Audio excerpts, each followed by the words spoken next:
Bismillahirrahmanirrahim. Assalamualaikum warahmatullahi wabarakatuh. Perkenalkan, nama saya Fildania, mahasiswa Universitas Negeri Makassar, Fakultas Ilmu Pendidikan Prodi PGSD. Nah, kali ini saya akan membuat tugas video dari mata kuliah metodologi penelitian. Nah, adapun judul proposal saya yaitu pengaruh media interaktif animasi terhadap minat belajar mata pelajaran IPA siswa kelas 4 Min 1 Bone, Kecamatan Sibulue, Kabupaten Bone. Nah, selanjutnya adapun pembahasannya yaitu yang pertama pendahuluan, yang kedua kajian pustaka, yang ketiga metode penelitian. Nah, yang pertama pendahuluan yang akan dibahas yaitu latar belakang, tujuan penelitian, rumusan masalah, dan manfaat penelitian. Nah, yang pertama yaitu latar belakang. Pendidikan merupakan aspek yang paling penting untuk menunjang kemajuan bangsa pada masa yang akan datang. Sesuai dengan tujuan nasional pemerintah negara Indonesia yaitu mencerdaskan kehidupan bangsa yang tercantum pada pembukaan Undang-Undang Dasar Republik Indonesia Alinea keempat, yakni negara Indonesia berusaha menjadikan masyarakat yang cerdas serta mampu bersaing dengan negara lain secara sehat. Tujuan pembangunan nasional yang ditetapkan dalam Undang-Undang Nomor 20 Tahun 2003 tentang Sistem Pendidikan Nasional bahwa pendidikan nasional bertujuan untuk mengembangkan potensi peserta didik agar menjadi manusia yang beriman, bertakwa kepada Tuhan Yang Maha Esa, berakhlak mulia, sehat, berilmu, cakap, kreatif, dan mandiri. Nah, selanjutnya yaitu rumusan masalah. Berdasarkan latar belakang masalah yang telah diuraikan di atas, maka rumusan masalah yang dalam penelitian ini adalah apakah penggunaan media interaktif animasi berpengaruh terhadap minat belajar pada mata pelajaran IPA siswa kelas 4 Min 1 Bone, Kecamatan Sibulue, Kabupaten Bone. Tujuan penelitian. Adapun tujuan yang akan dicapai dari penelitian ini adalah untuk mengetahui pengaruh media interaktif animasi terhadap minat belajar pada mata pelajaran IPA siswa kelas 4 Min 1 Bone, Kecamatan Sibulue, Kabupaten Bone. Manfaat penelitian. Manfaat yang dihadirkan adalah penelitian ini difokuskan pada dua hal, yaitu manfaat teoritis dan manfaat praktis. Nah, yang pertama, manfaat teoritis. Manfaat teoritis, penelitian ini diharapkan dapat memberikan wawasan yang luas, khususnya terhadap perkembangan dunia pendidikan dalam mengoptimalkan media interaktif animasi dalam pembelajaran. Nah, yang kedua yaitu manfaat praktis. Manfaat secara praktis ini merupakan suatu manfaat yang diperoleh dari hasil penelitian yang bersifat praktis. Hasil dari penelitian ini dapat bermanfaat dari segi praktis antara lain. Yang pertama, bagi guru. Hasil penelitian ini diharapkan dapat memberikan wawasan dan informasi mengenai alternatif media pembelajaran yang dapat membantu dalam pengajaran dan pengaruhnya terhadap minat belajar siswa. Yang kedua, bagi siswa. Hasil penelitian ini diharapkan mendapat kesempatan dan pengalaman belajar dalam suasana yang menyenangkan sehingga siswa memiliki minat yang besar dalam belajar, lebih aktif dan dapat belajar sendiri. Yang ketiga, bagi peneliti. Hasil penelitian ini diharapkan dapat menambah wawasan dan pengetahuan tentang pengaruh media interaktif animasi dengan minat belajar.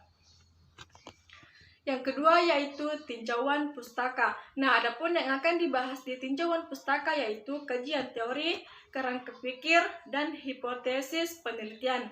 Yang pertama, kajian teori. Yang pertama, media interaktif animasi. Media interaktif animasi merupakan media pembelajaran yang menggunakan visual gerak dan merupakan gabungan dari beberapa aspek yang digunakan untuk menumbuhkan minat dan memotivasi siswa dalam pembelajaran. Kelebihan dan kekurangan media interaktif animasi. Yang pertama yaitu kelebihan. Yang pertama, menjelaskan materi pembelajaran atau objek yang abstrak, tidak nyata menjadi konkret atau nyata. Yang kedua, memberikan pengalaman nyata dan langsung karena peserta didik dapat berinteraksi dengan media pembelajaran secara langsung. Yang kedua yaitu kekurangan. Nah, yang pertama biaya, yaitu keterbatasan yang paling signifikan untuk interaksi dengan video adalah biaya. Yang kedua, produksi yang mahal, akan sangat mahal untuk produksi seperti CD-ROM dan DVD. Nah, yang kedua yaitu minat belajar. Minat belajar merupakan suatu kecenderungan dari individu yang penuh dengan kegiatan mental dan upaya untuk mewujudkan dalam sikap yang nyata, mantap dalam beraktivitas dan merasa butuh untuk meraihnya. Belajar merupakan proses perubahan tingkah laku yang berupa sebagai akibat dari pengalaman yang berulang-ulang dan berusaha mencapai tujuan yang ingin dicapai. Tujuan tersebut mencakup ranah kognitif, efektif, dan psikomotorik. Faktor-faktor yang mempengaruhi minat belajar. Yang pertama, faktor dari dalam diri siswa atau faktor internal, meliputi inteligensi, motivasi, perhatian, dan kesehatan. Yang kedua, faktor dari luar diri siswa atau eksternal, yaitu lingkungan keluarga, lingkungan sekolah, lingkungan masyarakat. Yang keempat, indikator minat belajar meliputi perasaan senang, perhatian, dan aktivitas. Nah, yang ketiga yaitu mata pelajaran IPA.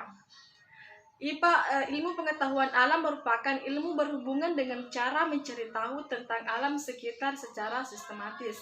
Sehingga IPA atau ilmu pengetahuan alam bukan hanya penguasaan kumpulan pengetahuan yang berupa fakta-fakta, konsep-konsep, atau prinsip-prinsip saja, tetapi juga merupakan suatu proses penemuan. Nah, ilmu pengetahuan alam juga merupakan mata pelajaran yang dipelajari oleh siswa sekolah dasar yang diharapkan berguna untuk diri sendiri, lingkungan, dan memberikan pengetahuan tentang diri sendiri dan alam sekitar. Tujuan mata pelajaran ilmu pengetahuan alam yaitu bertujuan untuk mengembangkan pengetahuan dan konsep ilmu pengetahuan alam yang bermanfaat dan dapat diterapkan dalam kehidupan sehari-hari, serta meningkatkan kesadaran siswa untuk turut serta dalam menjaga, memelihara, dan menghargai alam. Nah, yang ketiga yaitu ruang lingkup mata pelajaran IPA. Yang pertama, makhluk hidup dan proses kehidupan, yaitu manusia, hewan, tumbuhan, dan interaksinya dengan lingkungan, serta kesehatan. Yang kedua, benda mati atau sifat-sifat dan kegunaannya, meliputi cair, padat, dan gas. Yang ketiga, energi dan perubahannya, meliputi gaya, bunyi, panas, magnet, listrik, cahaya, dan pesawat sederhana. Nah, yang kedua yaitu kerangka pikir. Kerangka pikir merupakan model konsep tentang bagaimana teori berpengaruh dengan berbagai faktor yang telah diidentifikasi sebagai masalah yang penting. Nah, adapun gambar dari pengaruh media interaktif animasi terhadap minat belajar pada mata pelajaran IPA siswa kelas 4. Nah, yang pertama yaitu media interaktif animasi. Yang pertama, memudahkan penyampaian pesan pembelajaran. Yang kedua, membuat pembelajaran lebih menarik.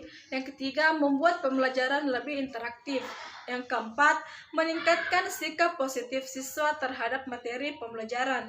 Yang kelima, meningkatkan gairah belajar siswa. 6. Meningkatkan minat dan motivasi belajar siswa.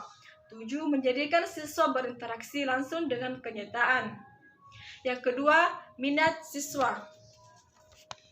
Yang pertama, tetap memperhatikan kegiatan terus-menerus. Yang kedua, memperhatikan kegiatan dengan rasa senang dan puas. Yang ketiga, menambah kegiatan belajar. 4. Ikut serta dalam kegiatan belajar. Selanjutnya, pelajaran IPA. Ada atau tidaknya pengaruh dari penggunaan media interaktif animasi terhadap minat belajar pada mata pelajaran IPA siswa kelas 4 -1 Bone, Kecamatan Sibulue, Kabupaten Bone. Yang ketiga yaitu hipotesis penelitian. Berdasarkan kajian pustaka dan kerangka pikir di atas, maka hipotesis penelitian ini adalah ada pengaruh media interaktif animasi terhadap minat belajar pada mata pelajaran IPA kelas 4-1 Bone, Kecamatan Sibulue, Kabupaten Bone. Nah, adapun hipotesis statistik pada penelitian ini yaitu sebagai berikut. Nah, yang pertama yaitu H0 titik P sama dengan 0. Tidak terdapat pengaruh media interaktif animasi terhadap minat belajar pada mata pelajaran IPA siswa kelas 4-1 Bone, Kecamatan Sibulue, Kabupaten Bone. Yang kedua, H0 titik P tidak sama dengan 0. Terhadap pengaruh media interaktif animasi minat belajar pada mata pelajaran IPA siswa kelas 4-1 Bone, Kecamatan Sibulue, Kabupaten Bone.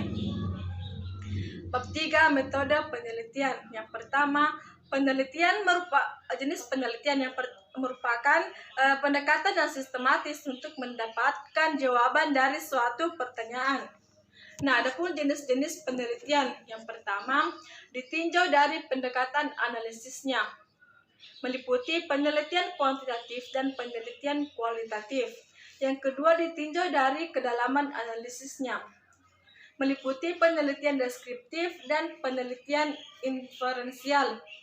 Yang kedua yaitu desain penelitian. Nah, perhatikan gambar pada 3.1 desain penelitian pengaruh variabel bebas terhadap variabel terikat. X ke Y, keterangan X media interaktif animasi, Y minat belajar. Nah, yang ketiga yaitu definisi operasional variabel. Definisi operasional adalah sebuah batasan-batasan yang diberikan oleh peneliti terhadap variabel penelitiannya sendiri, sehingga variabel penelitian ini dapat diukur. Variabel penelitian ini terdiri dari dua variabel, yaitu variabel bebas dan variabel terikat. Variabel bebas adalah variabel yang mempengaruhi dalam penelitian ini.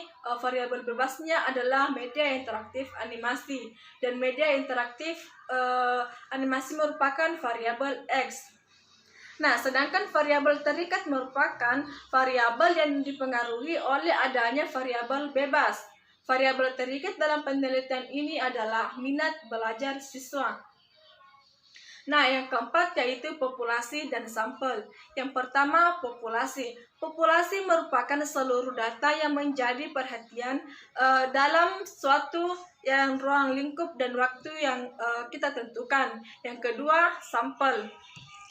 Sampel merupakan penelitian ini ditentukan sebanyak 50 siswa karena populasinya di bawah 100. Teknik pengambilan sampel pada penelitian ini menggunakan teknik non-probability, yaitu sampling total atau sampel genom. Sejalan pendapat Sugiono 2019, sampling total adalah teknik pengambilan sampel yang seluruh anggota populasinya dijadikan sampel semua. Penggunaan metode ini berlaku jika anggota populasi relatif kecil. Kemudian, metode pengambilan sampling total ini diharapkan hasilnya mendekati nilai sesungguhnya dan dapat memperkecil pula terjadinya kesalahan atau penyimpangan terhadap 50 populasi. Jadi, sampel dalam penelitian ini adalah seluruh siswa kelas 4-1 Bone, Kecamatan Sibulue, Kabupaten Bone. Nah, yang keempat yaitu prosedur penelitian. Prosedur penelitian merupakan langkah-langkah kegiatan yang dilaksanakan oleh seorang peneliti dalam melaksanakan penelitiannya untuk mencapai tujuan tertentu. Adapun tahapannya yaitu tahap perencanaan, tahap pelaksanaan, dan tahap penulisan laporan. Yang keenam yaitu teknik pengumpulan data. Teknik pengumpulan data merupakan langkah yang paling utama dalam penelitian karena tujuan utama penelitian ini adalah memperoleh data tentang variabel-variabel yang telah ditentukan. Nah, adapun cara pengumpulan data yaitu angket dan dokumentasi. Yang ketujuh yaitu instrumen penelitian. Nah, instrumen penelitian merupakan alat bantu yang digunakan dalam metode pengambilan data oleh peneliti untuk menganalisis hasil penelitian yang dilakukan pada langkah penelitian selanjutnya. 8 yaitu teknik analisis data. Teknik analisis data merupakan cara yang digunakan untuk membuktikan hipotesis pada penelitian. Dalam penelitian ini ada dua variabel media interaktif, interaktif animasi dan minat belajar. Teknik analisis data yang digunakan dalam penelitian ini adalah analisis statistik deskriptif dan analisis statistik inferensial. Nah, itulah tadi pembahasan mengenai proposal saya. Terima kasih. Wassalamualaikum warahmatullahi wabarakatuh.